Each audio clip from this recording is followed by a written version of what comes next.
संगे उपस्थित थिबा समस्त मोर सहयोगी वृंद 80तम स्वाधीनता दिवस उपलक्षे समस्त को मोर हार्दिक शुभेच्छा एवं मोर अभिनंदन जनावि।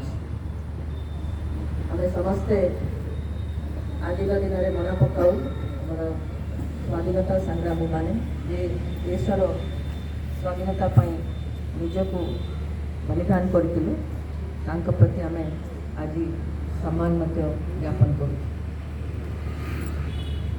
आउ थे आम निजक ये राज्यर देशर प्रगति रिडेडिकेट करुचु। ये उपस्थित थिबा समस्त सहयोगी माने अच्छी आमर स्वच्छसेवी था आमर इंजीनियर्स माने थांतु या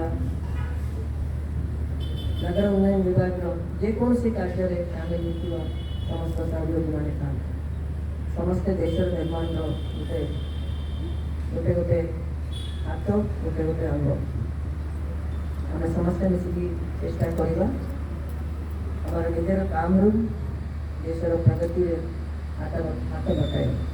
काली संजय आपण मैंने आम महामहिम राष्ट्रपति भाषण शुणी आम देशर जे प्रगति होती कौन कौन आम आजिका दिन में साधना करूँ आगे आमको कौन करार अच्छी से मार्गदर्शन देती आशा करुँ आम समस्त सामिल योगदान लोक मान भागीदारी आम भारत को विकसित देश हिसाब से गढ़ी पार। आउ थे मत सुजोग उपस्थित समस्त को आउ थे कृतज्ञता जनाऊँ।